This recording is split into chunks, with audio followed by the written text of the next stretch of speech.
All right, Shalom, Yasharala. Before we get started, I'm going to give all praises, honor, and glory to Yahweh, Bahashem, Yahweh Shai, Bahashem, Rachak Wadash. Double honors to the apostles, bishops, and elders of Great Millstone that teach and rule well. Peace and salutations to the hopeful elect. You brothers out here that's pushing this word. And you sincere sisters that's listening and learning. May the choice of what you come upon your house. And we're back with another video, another lesson. And the title of this lesson will be called The Greeks Are Israelites.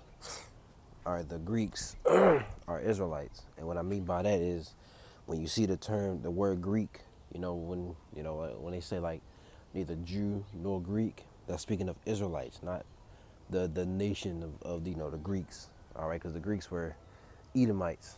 Well, they were the Greeks were original. They were the sons of Japhet. But Esau came in and took over. You see, and I got that.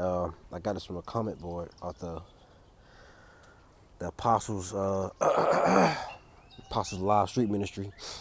All right, he goes by Timothy, and he asked a question. He said, "Well, he wanted someone." He said, "I write it to you, seeking your profound understanding and guidance on a particular verse, Romans 10 and 12." Let's go to that. All right.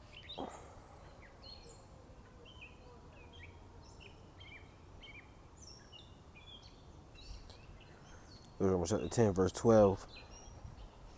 It says, I'm going to start 11. For the scripture saith, whosoever believeth on him shall not be ashamed. It says, for there is no difference between the Jew and the Greek, for the same Lord over all is rich unto all that call upon him. It says, for whosoever shall call upon the name of the Lord shall be saved. Now, people read that and think it's talking about everybody, you see, but let's see what did go to that Greek, right? It's the word Helen. Let's play it. Strong's G 1672, Helene. Helene. Right, goes to Helen or Helen. All right, and who were, Hellenized, the Hellenized Jews. All right, the Israelites. All right, and then it says a Greek, either by nationality, whether a native or whether a native of the mainland or of the Greek islands or colonies. In a wider sense, the name embraces all nations. That's what they try. That's what they say. You see. But let's go into history first. Let's get First Maccabees. All right, because this is who was talking to. Matter of fact, before we read that, let's go to Galatians 2 and 7, real quick, because it'll go right into that. This is Galatians chapter 2, if I can get it. All right, Galatians 2, and I'll start at 5. It says, to whom he gave place by subjection, not Salakia. To whom, Galatians 2 and 5, to whom he gave place by subjection, no, not for an hour, that the truth of the gospel might continue with you.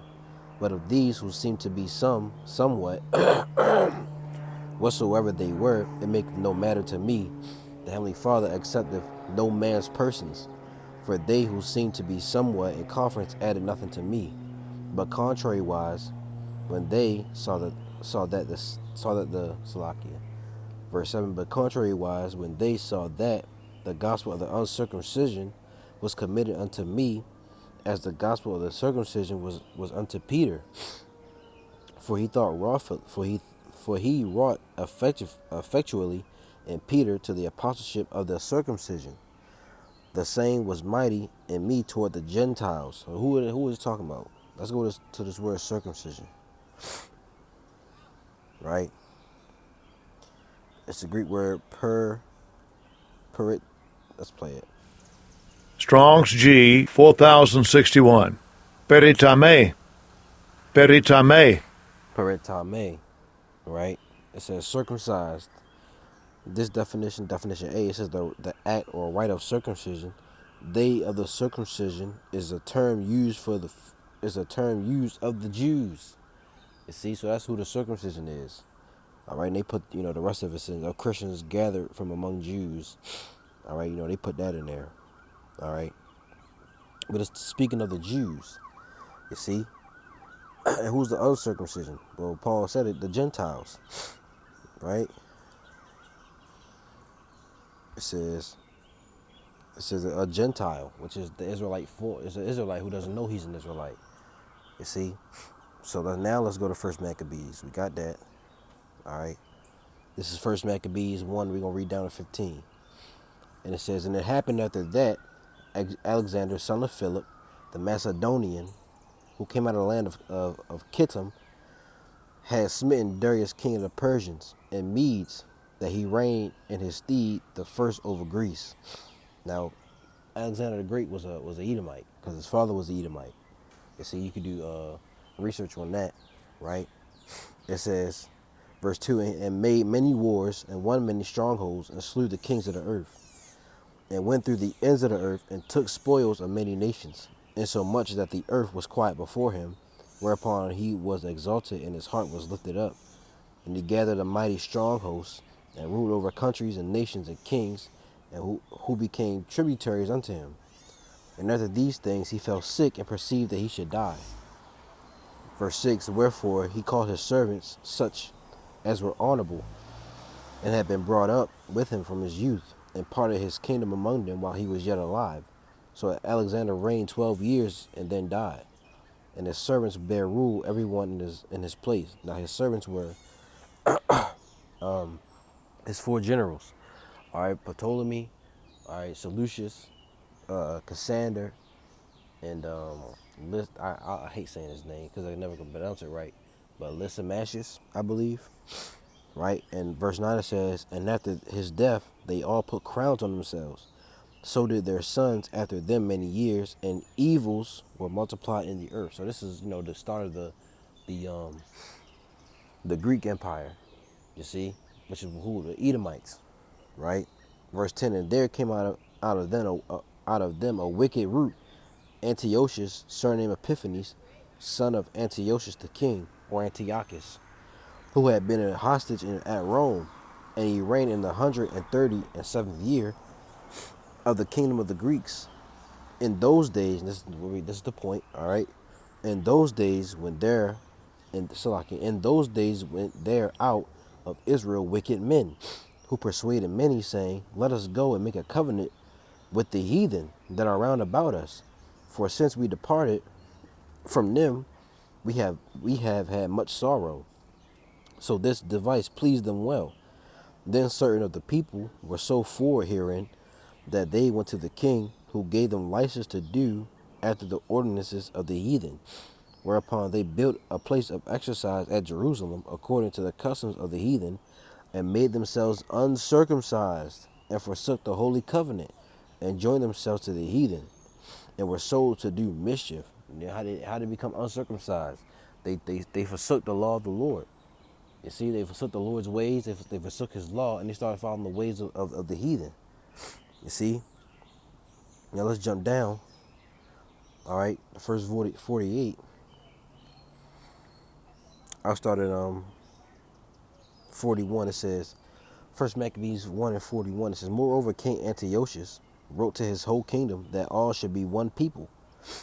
Trying to get that, trying to bring everybody together. That's what they're trying to do now in these times. And everyone shall leave his laws. So all the heathen agree according to the commandment of the king. Yeah, many also of the Israelites consented to his religion, and sacrificed unto idols and profaned the Sabbath. For the king has sent letters by messengers unto Jerusalem and the cities of Judah, that they shall follow the strange laws of the land, and forbid burnt offerings and sacrifice and drink offerings in the temple, and that they shall profane the Sabbaths and festival days, and pollute the sanctuary and holy people, set up altars and groves and chapels of idols, and sacrifice swine's flesh and unclean beasts. You see, that they should also leave their children uncircumcised, Salaki, and make their souls abominable with all manner of uncleanness and profanation, to the end that they, verse 49, to the end that they might forget the law and change all the ordinances. You see, so they forgot the Most High's laws. They started following the ways of the heathen, so they became uncircumcised. You see, now these are the Greeks. The Israelites are the Greeks. All right, this is what they're talking about. All right, not the other nations. You see. So these are the Greeks in the Bible. All right, the Israelite foreigners. You see, or that's why they call it Gentiles. You see that? Because they were in a Gentile. They was in a Gentile state of mind. You see. Let's go to John 7:35. Right.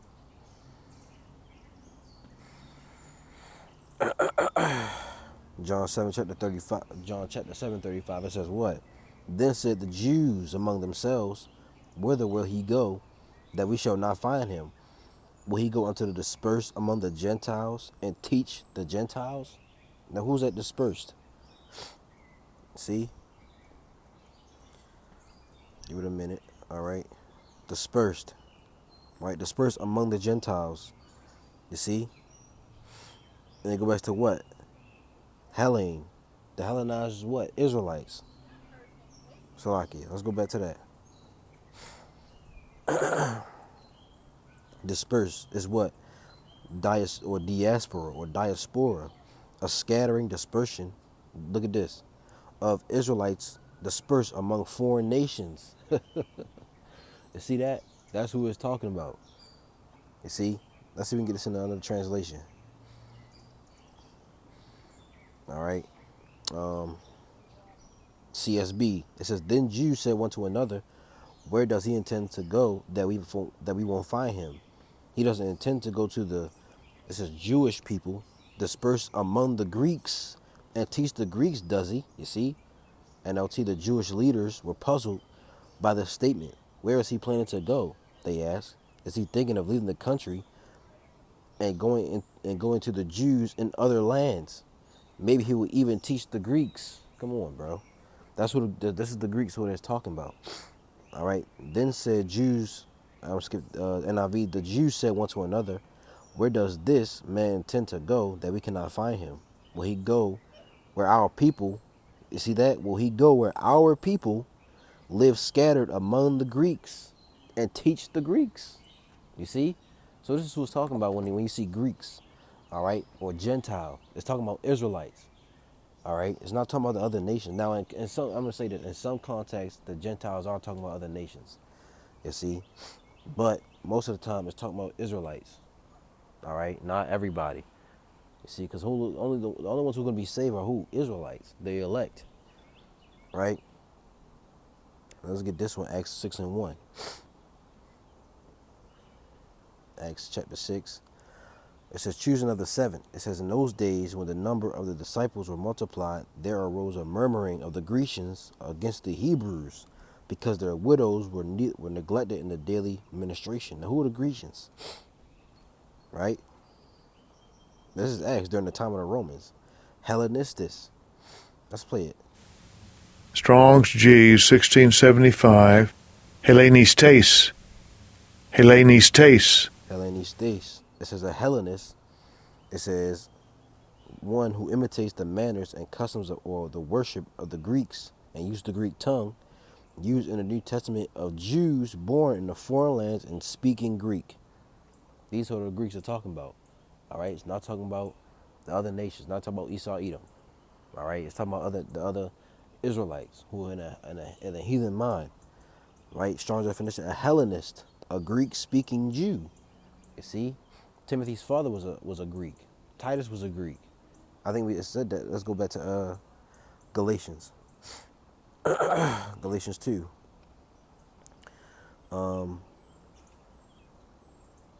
Where's it at? Yep. Galatians 2 and 3. But neither Titus, who was with me, being a Greek, was compelled to be circumcised. You see? Titus was a Greek. He was a what? A Hellene. He was the Hellenized Jews who was coming from those different lands. You see? So yeah, Titus was a Greek. If I can see if I can find the one about his Timothy's father. Let me see.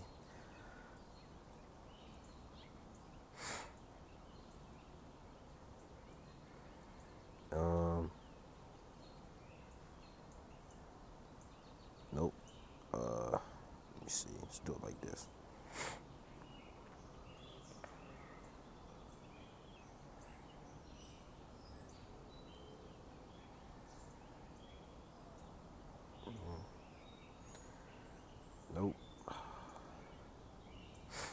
I can't find it. Let me see. Let's go to Acts. It might be 14. Let's read this. Acts 14:1. And it came to pass in Iconium that they both went that they both went together into the synagogues of the Jews, and so spake that a great multitude both of the Jews and also of the Greeks believed. You see, now who can believe? The only ones who can believe are Israelites. Okay, but the unbelieving Jews stirred up the Gentiles and made their minds evil, affected against their brethren, against their brethren. You see, I don't think this is in this one. Let me see if it's in the 16, I believe. Yep, I believe this is it.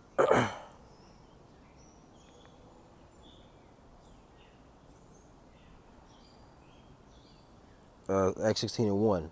Then came he to Derbe and Lystra, and behold, a certain disciple was there named Timotheus, the son of a certain woman, which was a Jewess, and believed, but his father was a what? Was a Greek. His father was an Israelite, all right, but his father was a Greek. He was a Greek-speaking Jew, all right. We just read that. So 16 G1672 is mostly talking about Israelites, all right. And like we said, they were the ones who were Hellenized. You see, and they put all these other definitions in there. A Grecian. What is a Grecian? A Greek-speaking Jew, like we just read. You see, so these are the only ones who can be saved. All right, these are the Jews. All right, the Greeks are Israelites. It doesn't. It's simple as that. All right, it doesn't get We'll end off in Romans 11. I'm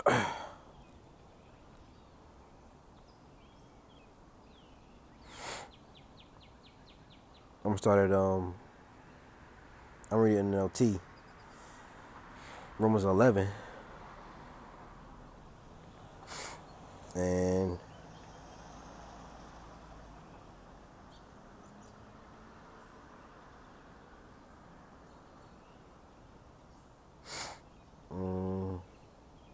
Romans 11:16, it says, and since Abraham, NLT, and since Abraham and the other patriarchs were holy, their descendants will also be holy. Who's his descendants?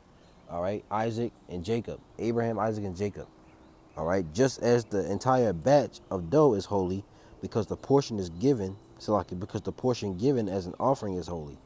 For if the roots of the tree are holy, the branches will be too. But some of these branches from Abraham's tree, some of the people of Israel, have been broken off because it became a wild olive tree, right? And you Gentiles, the other Israelites who were branches from a wild olive tree, have been grafted in. The other nations can't be grafted in somewhere they never belonged. You see, it says, so now you also are received the blessing the Heavenly Father has promised Abraham and his children. What was that? Who received that blessing? Abraham, and went to his son Isaac, and then went to Jacob, and then from Jacob he had 12 sons, which is the 12 tribes of Israel, Yasharallah. We received that blessing, starting with the elect, right? It says the Most High has promised Abraham and his children sharing. Matter of fact, let's go to it. All right, I'm gonna prove it real quick. Genesis, what's that? Genesis, when he told the other sons of Abraham, he gave them gifts, but Isaac was of the blessing.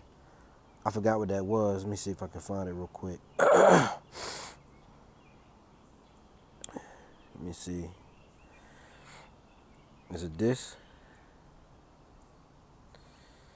Nope. Let's go to 19, 20. Isaac is born. Let me see.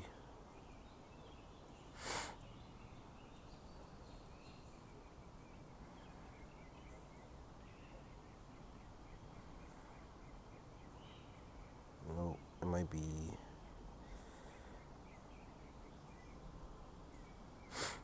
Yep. Genesis 25 and 6 says, but unto the sons of the concubines which Abraham had, which is these others that he had when he was with a Keturah, all right, he had other sons. You see, it says, but unto the sons of the concubines which Abraham had, Abraham gave gifts and sent them away from Isaac his son, while he yet lived eastward unto the east country. Why? Because Isaac was of that promise. He was going to receive the promise. All right, it was for him, not for the other his sons. You see, let's go back to Romans. All right, 11. Where was we at? I believe 18 it was. 17. So now, let's read, let's continue. So now you also receive the blessing that Most High has promised Abraham and his children, sharing in the rich nourishment from the root of the Most High's special olive tree. But you must not brag about being grafted in to replace the branches that were broken off. You are just a branch, not the root. Well, you may say, those branches were broken off to make room for me. Yes, but remember, those branches were broken off because they didn't believe in Yahushua. And you are there because you do believe.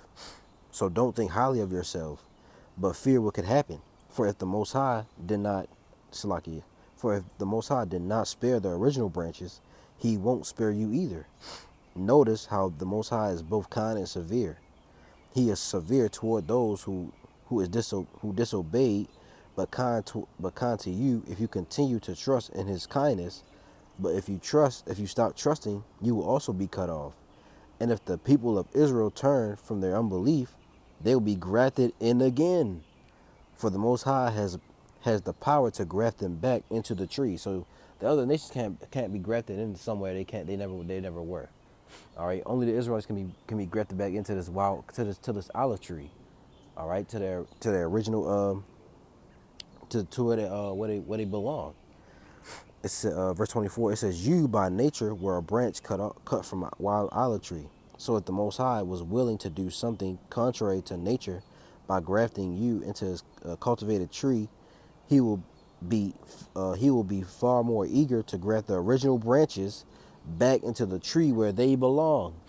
They were the original branches. All right, who the Israelites? Okay, it's not that hard, man. You see, but the Greeks are Israelites. All right, and they belong to they belong to this olive tree. All right, so Lord willing, I was edifying to you brothers and sisters out there. I'm gonna give all praises, honor, and glory to Yahweh, Bahashem, Yahweh Shai, Bahashem, Rachak Wadash. Double honors to the apostles, elders, and bishops of Great Millstone that teach and rule well. Peace and citations to the hopeful elect. You brothers out here pushing this word, and you sincere sisters that's listening and learning. May the choice of election be upon your house. All right. Lord willing is edifying to the next video. Shalom, Kwan Yasharallah, Abba, Abba.